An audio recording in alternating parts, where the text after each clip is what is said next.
Así como nosotros damos inicio a esta emisión para presentarle los acontecimientos ocurridos a nivel nacional e internacional, pero también saludamos esta noche a Vanessa y a Andri. Buenas noches.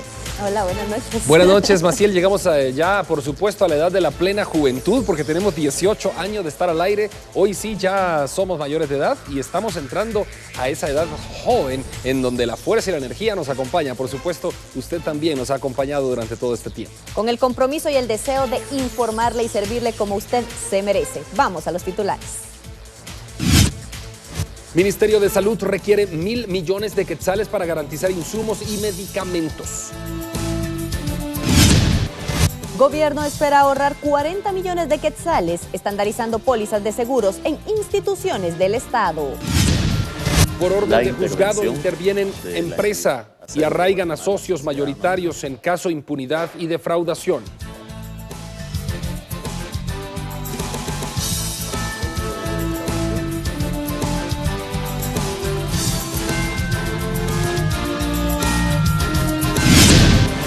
Trabajadores y congresistas enfrentados por reformas a Ley de Servicio Civil y propuesta de cambios en pacto colectivo.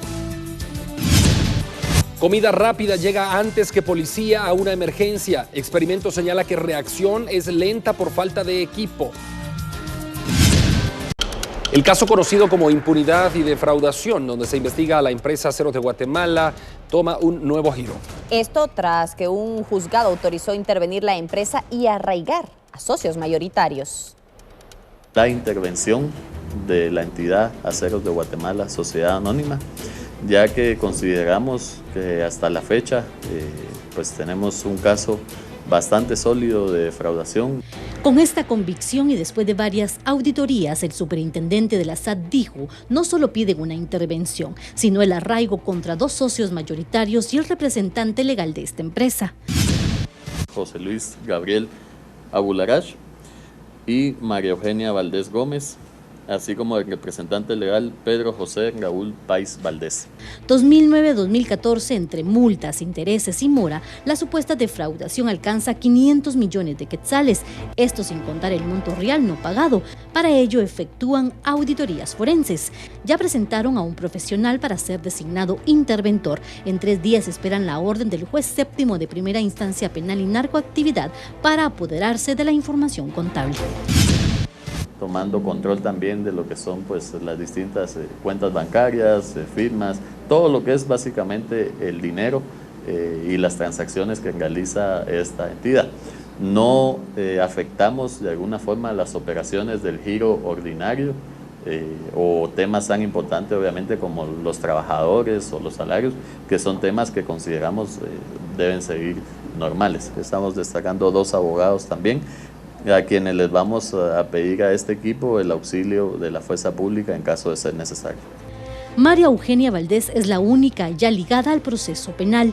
La SAT sacó a luz otra empresa intervenida hace una semana por impago de obligaciones tributarias por alrededor de 5 millones de quetzales. La entidad responsable o dueña de lo que son Farmacias Galeno, y hasta que no terminen de pagarnos el último centavo, no nos vamos a ir de esa entidad. Más empresas están siendo investigadas, por lo que no descartan más denuncias. Telediario, información actual. Según la fiscal general, 3 querellas presentadas por la Superintendencia de Administración Tributaria dieron lugar a la solicitud de intervención contra esta empresa.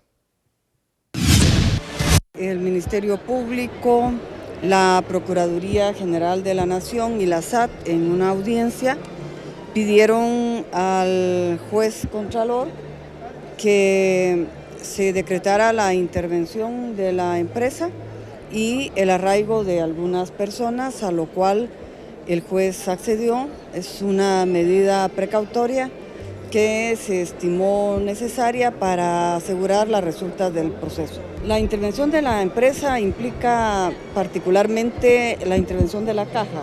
Es la caja de la empresa la que será sujeta de intervención. El interventor será una persona propuesta por la SAT. Nuestro jefe de información, Alexis Ponce, tiene el detalle desde sala de redacción, principalmente esta noche, para dar seguimiento a esta noticia. Adelante, Alexis. Gracias, Andri. Muy buenas noches. Y como tú lo dices, hay más información relacionada con este caso. Y es que a eso de las 4 de la tarde, personal de la Superintendencia de Administración Tributaria se hizo presente a las oficinas de Aceros de Guatemala en la zona 14. Específicamente, auditores y abogados de la SAT están en este lugar para hacer oficial la intervención. Hasta el momento no se ha presentado el representante de esta empresa para ser notificado de la acción que fue autorizada por un juzgado, como se lo dimos a conocer hace unos momentos. Hay expectativa entonces por lo que pueda ocurrir, pero en este momento deben ser notificadas las autoridades de Aceros de Guatemala sobre la decisión de la Superintendencia de Administración Tributaria, y a partir de mañana ya ellos estarán tomando control sobre la caja de esta empresa. Vuelvo contigo, Andri. Muy buenas noches. Buenas noches, Alexis, hasta nuestra sala de redacción. Y siempre en temas de corrupción, hablamos ahora de la terminal de contenedores Quetzal. Se espera que mañana el juez de mayor riesgo B dé a conocer si liga o no a proceso a los señalados en este caso.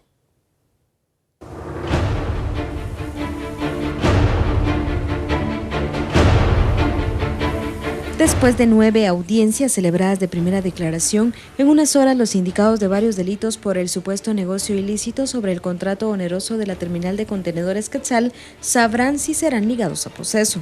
Yo voy a tratar de ir explicando poco a poco algunas cuestiones de los abogados.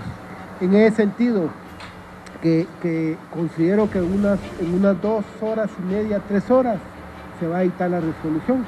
La defensa argumentó lo que consideró necesario para solicitar al juez falta de mérito a sus clientes. Haciéndole creer a usted, por parte de la Fiscalía, que mi cliente, como representante legal de una sociedad que se llama Construcciones y Caminos, coadyuvó para que se pudieran adquirir bienes producto de ese supuesto soborno, pero es una etapa de calificación de indicios racionales para ligar o no a una persona a proceso. Pero es algo curioso, que la declaración del señor Juan Carlos Monzón es obtenida en calidad de anticipo de prueba, entonces al final sí es prueba. ¿Y qué sentido tiene que llevemos a un juicio una prueba que está viciada desde el inicio? Además, el juez debe resolver la cuestión prejudicial presentada por el abogado César Calderón, representante del expresidente de la República, Otto Pérez Molina, sobre el informe que se requirió en la Sala Sexta de lo Contencioso Administrativo y el Juzgado Octavo del Ramo Civil. Con imágenes de Santos Laine, reportó Carla Mejía para Telediario, Información Actual. Mientras tanto, el terminal de contenedores Quetzal tendrá que seguir esperando para operar como un depósito aduanero temporal. Esto ocurre luego que el titular de la SAT confirmara que no otorgará esa licencia hasta conocer la resolución final por trámite de nulidad. Cumplió con las últimas exigencias que se le habían hecho de acuerdo a lo que establece el Cauca y el Recauca, y en ese sentido actualmente lo que se está discutiendo de parte de la PGN y del organismo ejecutivo es la nulidad o no del contrato en el cual se basa, digamos, la petición que TCQ le hizo a la SAT. En ese sentido de ideas, nosotros debemos esperar cuál va a ser la posición a adoptar y si ese contrato está vigente o no, para poder tomar una decisión. Sin el permiso no pueden operar como depósito aduanero temporal. Y en más información de este caso, la Corte Suprema de Justicia aún desconoce si la Cámara de Amparos ya recibió el expediente y denuncia en contra del magistrado Vladimir Aguilar, señalado en el caso TCQ. No tengo conocimiento hasta este momento que ya hubiese ingresado físicamente el expediente a Cámara de Amparo y Antejuicio, pues estaremos analizándolo como corresponde. Igualmente estaremos dándole el trámite que compete en estos casos. Es una cuestión muy particular y personal.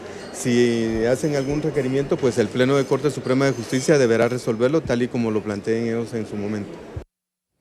Y siguiendo con este tema, el Ministerio Público y la CICIG ratificaron los señalamientos contra el magistrado Douglas Charchal ante la Comisión Pesquisidora del Congreso de la República. Iba a colaborar y que para ello que no tuviera ninguna preocupación porque allá en el juzgado de Escuintla colaboraban con él y hacían las cosas como él las pedía. Así el fiscal del Ministerio Público argumentó ante la Comisión Pesquisidora porque el Congreso le debe retirar la inmunidad al magistrado de la Corte Suprema de Justicia, Douglas Cherchal, quien es acusado de favorecer un amparo en el juzgado de Escuintla, con lo que se permitió la construcción de la terminal de contenedores Quetzal. Conflicto jurídico que motivó la gestión del magistrado Cherchal Ramos y el cual fue resuelto de conformidad con los intereses de terminal de contenedores Quetzal. A cambio de este trámite, el señor Mario Ruano San José le menciona a Juan Carlos Monzón que hay que entregar 50,000 quetzales en efectivo al secretario de Escuintla y una camioneta Range Rover negra blindada que era propiedad de Juan Carlos Monzón para Mario San José. Los abogados entregaron copias de las pruebas a los diputados que integran la Comisión Pesquisidora, quienes evaluarán si es posible el delito de tráfico de influencia del magistrado. Y este viernes se espera la presencia del magistrado de la Corte Suprema de Justicia, Douglas Cherchal, quien tiene la oportunidad de defenderse ante la Comisión Pesquisidora del Congreso, para tratar de defender y desvanecer los argumentos del Ministerio Público y la CICIG. Con las imágenes de Víctor Lainez, reporta Maino Lorenzo para Telediario, Información Actual.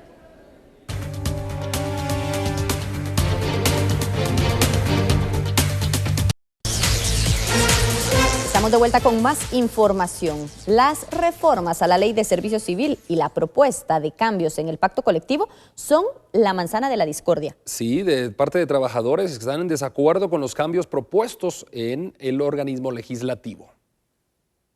Alertamos a los jefes de bloque. Con carteles en mano y gritando su rechazo a las autoridades del Congreso, cientos de sindicalistas realizaron un plantón, que a diferencia de otras ocasiones, esta vez se permitió la presencia de la prensa. En esta se denunció la supuesta intención de perjudicar a los trabajadores con la renegociación del pacto colectivo y la aprobación de una ley de servicio civil del legislativo. Los que quieren depurar al trabajador actual y poner ellos a la gente que con los salarios que ellos vean a su conveniencia. Nosotros lo que queremos es que a través de la Junta Mixta se le encuentre de inmediato una solución al 10% para que el otro año ya no salga. Resultados, algunos miembros de la directiva consideran que existe desinformación, ya que no se ha planteado nada sobre el pacto colectivo.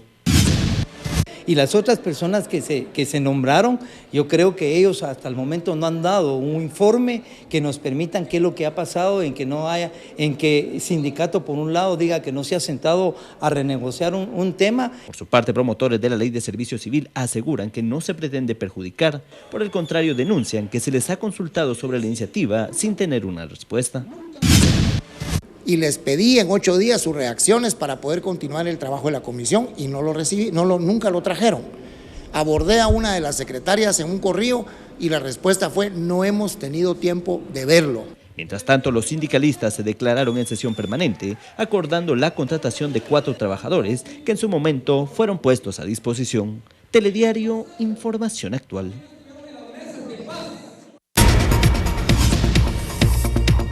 Y sobre este tema conversamos con expertos quienes han señalado la importancia de reformar la Ley de Servicio Civil. Otro tema que consideran fundamental es calificar al personal que trabajará en el Congreso de la República. Nuestro compañero periodista Adrián Soto tiene el informe. Buenas noches, Adrián, vamos contigo. Compañeros, gracias, muy buenas noches. Y es que en referencia a este tema, nosotros como Telediario quisimos conocer un punto de vista distinto a lo que se ha informado en cuanto a los pactos colectivos y la Ley de Servicio Civil.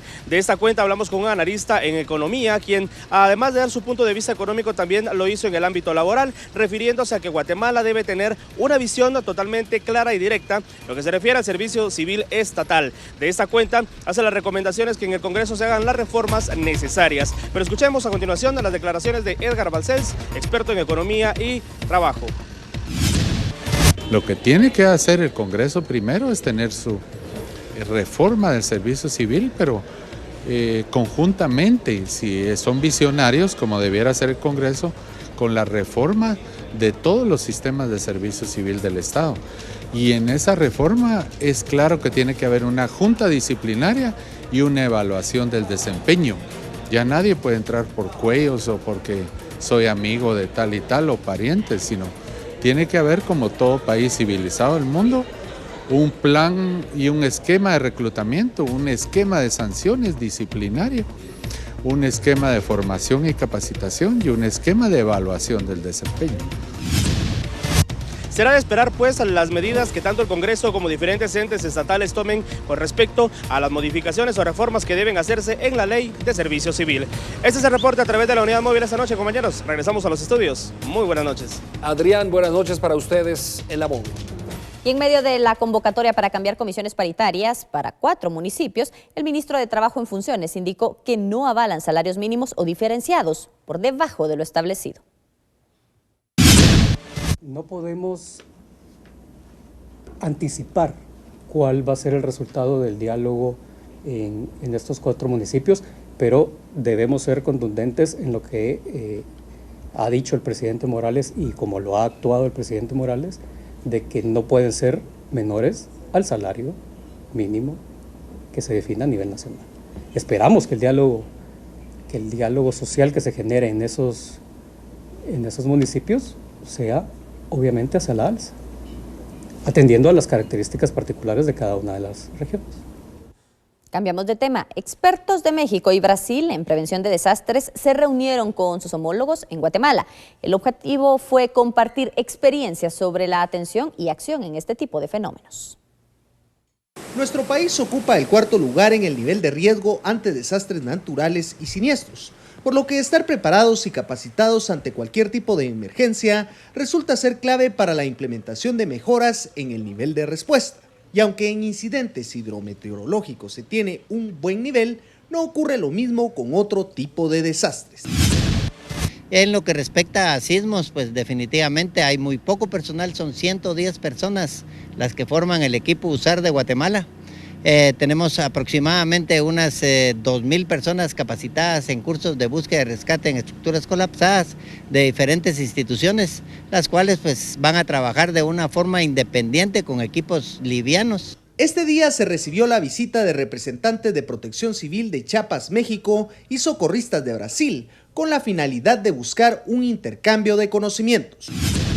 Cuales pues andan conociendo las instalaciones de cada institución de primera respuesta para ver cuál es el tipo de reacción que tenemos en nuestro país y así pues poder socializarlo con ellos y también ellos pues explicarnos cuál es el mecanismo que ellos tienen para poder tomar algún tipo de acción o corrección en lo que corresponde a nuestros planes de acción. Se espera que con este tipo de intercambios se puedan implementar mejoras y, de ser necesario, requerir cooperación internacional para la adquisición de equipo o conocimiento. Telediario, información actual. 7 de la noche con 22 minutos. Somos Telediario y le invitamos a que continúe con nosotros. Ya volvemos después de la pausa.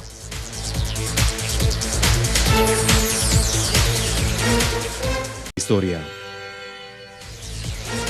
Seguimos informándole aquí en Telediario. Un experimento realizado por Jóvenes contra la Violencia permitió medir el tiempo de reacción de la Policía Nacional Civil ante una emergencia masiva. Bueno, y lamentablemente la falta de equipo provoca que la institución no pueda responder inmediatamente ante el llamado de la ciudadanía.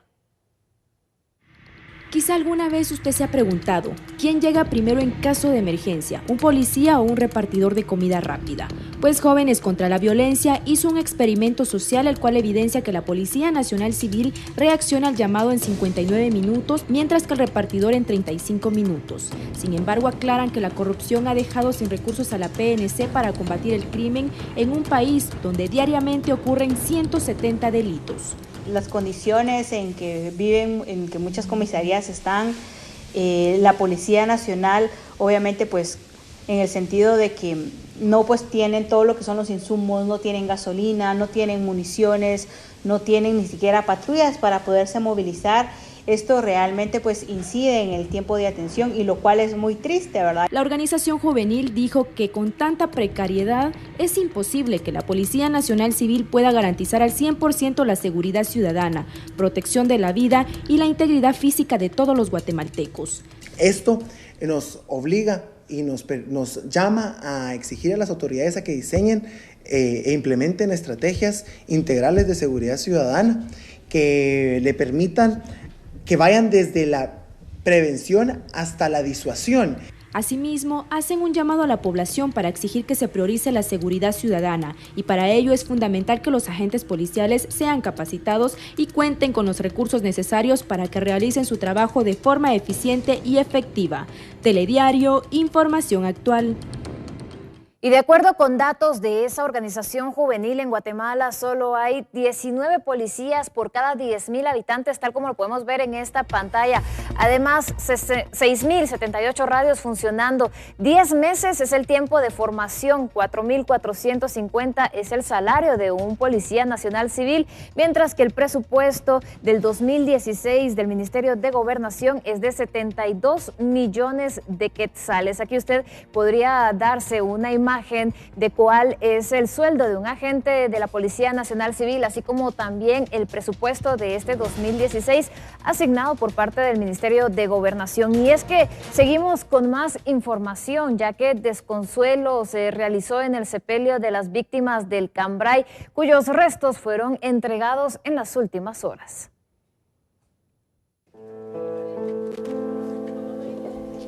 Solo Dios nos puede dar la fuerza que necesitamos. Esas fueron las palabras que familias sobrevivientes del Cambrai 2 decían al momento de dar cristiana sepultura a las últimas víctimas de la luz que el pasado 1 de octubre le cobró la vida a sus seres queridos. En el cementerio de Santa Catarina Pinula fueron inhumados 15 cadáveres.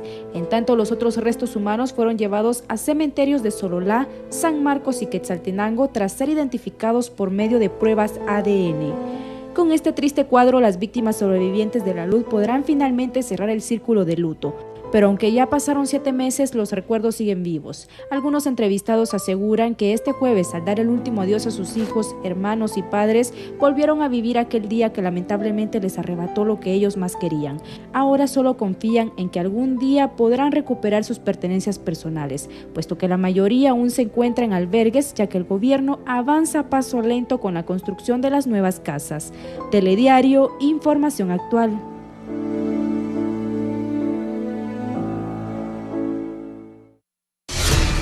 Ahora vamos con información del tiempo, cómo estará el pronóstico, y Maciel Carrillo ya está lista para llevarnos la información. Buenas noches, Maciel. Buenas noches, Pedro. Así es, pasamos a conocer cuáles serán las temperaturas en las próximas horas. Y si usted practica deportes al aire libre, es importante mencionarle que en las próximas horas se esperarían lluvias prácticamente en todo el territorio, así que es importante que tome las precauciones necesarias, como llevar paraguas y revisar las condiciones de su vehículo. Vemos rápidamente esta imagen satelital y es que, como bien les decía, se esperan lluvias y leves lloviznas en la franja transversal, mientras que el Caribe, la región norte y el sur de Guatemala con lluvias y actividad eléctrica. Estas lluvias podrían estar presentes en horas de la tarde y extenderse en las primeras horas de la noche. Vemos rápidamente cuáles serán las temperaturas más altas y las mismas aparecen ya en la pantalla. Podemos ver que se esperaría un ambiente cálido en el oriente, Zacapa y Chiquimula con máximas de hasta 35 grados centígrados, Izabal con 30, la región norte con 39, Alta Verapaz con 23 grados, mientras que la ciudad capital con 27, al igual que Huehuetenango, Quetzaltenango con 22, el sur de Guatemala con máximas que podrían estar oscilando entre los 34 y los 35 grados centígrados, pero recordemos que algunas lluvias estarán presentes principalmente en regiones del sur, así como también en el Caribe y la región norte de Guatemala. Ya en horas de la noche podemos esperar que disminuyan las temperaturas, un ambiente frío en Quetzaltenango, mínimas de 12 grados, Huehuetenango con 15, la ciudad capital con mínimas de 19 grados centígrados, Alta Verapaz con 17, el sur de Guatemala, un ambiente cálido que perdura en horas de la noche, mínimas oscilando entre los 24 y los 26 grados, mientras que el oriente con 23, Izabal con 24, el departamento de Petén con 23 grados centígrados, Alta Verapaz con una mínima de 17 y la ciudad capital con un ambiente fresco por la noche, mínimas de 19 grados. Conocemos rápidamente la información del sol y es que podemos observar que estará amaneciendo a las 5 de la mañana con 38 minutos y que anochecerá a las 18 horas con 20. La fase lunar prevista en esta noche es de cuarto menguante. Hasta acá la información del clima. Les recuerdo entonces de que las lluvias se esperan a partir del día de mañana, así que por favor a tomar las precauciones necesarias. Vamos a una pausa, siga con nosotros, ya regresamos con más noticias aquí en Telediario.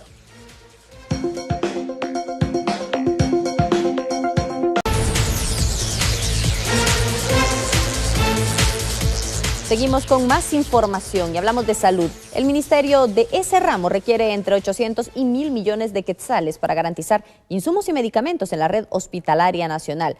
Por esta razón, autoridades piden al Congreso una ampliación presupuestaria. La atención en los hospitales continúa en riesgo para los guatemaltecos, ya que las autoridades admiten que en este momento existen dificultades para garantizar el abastecimiento de medicamentos e insumos en la red hospitalaria nacional. Tenemos todavía un poco de problema con subir el abastecimiento en el Hospital General San Juan de Dios, el Hospital de Huehuetenango, que es otro de los hospitales que tenemos bajos. Como solución, las autoridades requieren más fondos, planteando la necesidad de ampliar el presupuesto al Ministerio de Salud en casi 1.000 millones de quetzales, con lo que se buscaría incrementar los requerimientos de médicos y enfermeras para afrontar la denominada crisis hospitalaria. No, esto es exclusivamente para medicamentos, insumos, tanto material médico quirúrgico como equipo quirúrgico y algún tipo de compra de aparatos que son ahorita más que urgentes. Al respecto, el Ministerio de Finanzas se mostró dispuesto a la búsqueda de más fondos para la cartera, mientras diputados esperan una propuesta de ampliación, aunque advierten que este será exclusivo para el Ministerio de Salud. Telediario, información actual. El gobierno espera ahorrar unos 40 millones de quetzales estandarizando las pólizas de seguros en instituciones del Estado. Las arcas del Estado continúan en crisis. Por esa razón, el Ministerio de Finanzas Públicas decidió estandarizar los seguros de vida y de accidentes de todos los empleados y de las entidades estatales. Las autoridades dieron a conocer que desde hoy los seguros se contratarán de forma directa con el Crédito Hipotecario Nacional, con lo cual las autoridades esperan ahorrar unos 40 millones de quetzales anuales. Desintermediar una parte de las pólizas de seguros que vende el Crédito Hipotecario Nacional, ya manejarlos sin intermediarios. También hacer las pólizas estándar, quiere decir que hacer que todas las pólizas que compran todas las entidades públicas sean con los mismos beneficios y los mismos copagos y los mismos mecanismos. Eso facilita que el crédito también compre reaseguros más baratos y entonces puede trasladar los ahorros. El Estado gasta en pólizas de seguro alrededor de 400 millones de quetzales anuales. Más de la mitad se contrata con el CHN, siendo este el único banco estatal. En este momento el Crédito Hipotecario Nacional tenemos más de 250 millones, eso significa más allá del 50%. Con estos ahorros que se están haciendo, estamos seguros que en los plazos que vayan venciendo los seguros que tienen las distintas instituciones, este porcentaje irá creciendo en el Crédito Hipotecario Nacional. Esta nueva medida busca un ordenamiento de las finanzas públicas, calidad del gasto y transparencia. Telediario, información actual. Cambiando de tema, diputados del bloque Alianza Ciudadana solicitan información al ministro de Salud.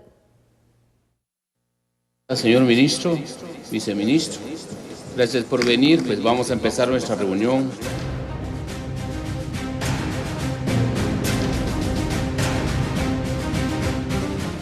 Doctor, realmente nos preocupa la situación de que 17 niños se mueran en un hospital. Que un niño se muera ya es algo que no debe pasar por falta de insumos. Si de veras nosotros atendiéramos los niveles primarios y los niveles secundarios, los hospitales no deberían de tener ese hacinamiento y ese gran problema que tienen ahora.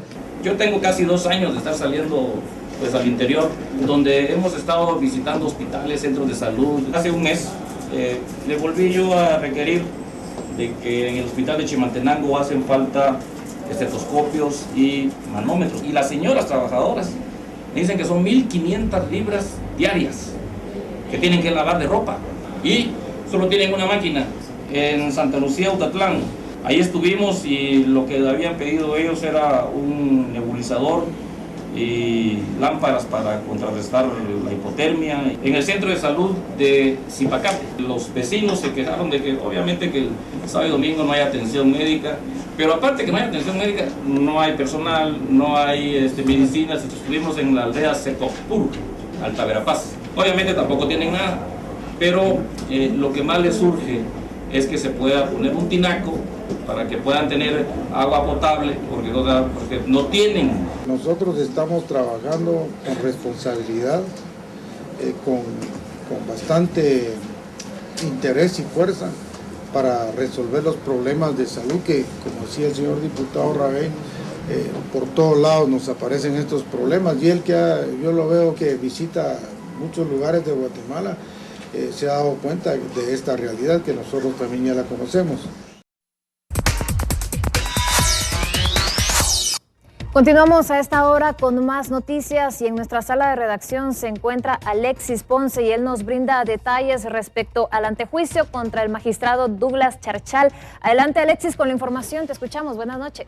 Maciel, gracias, muy buenas noches. Hace unos momentos se conoció la resolución de la Corte de Constitucionalidad que amparó de manera provisional al magistrado Douglas Charchal respecto al antejuicio que se promueve en su contra. De esta manera, entonces, el magistrado Douglas Charchal estaría evitando ser citado por el Congreso de la República. Hay que mencionar que este día la CICIG y el Ministerio Público se presentaron ante la Comisión Pesquisidora para ratificar los señalamientos en su contra. Además, la Corte de Constitucionalidad ha dado 48 horas a la Corte Suprema de Justicia para que rinda un informe acerca del trámite de antejuicio que se sigue contra el magistrado por aparentemente haber resuelto un fallo favorable a la terminal de contenedores Quetzal, según la revelación que hizo Juan Carlos Monzón, colaborador eficaz en el caso TCQ. Vuelvo contigo, Maciel. Muy buenas noches.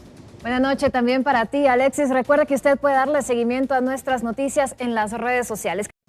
Y es así como nosotros llegamos al final de nuestra emisión, como siempre agradeciendo su preferencia e invitándolo para mañana a las 19 horas en una emisión más de Telediario. Feliz noche, André y Vanessa. Feliz noche, Maciel, y a ustedes en casa también. Así nos despedimos, pásenla bien. Hasta mañana.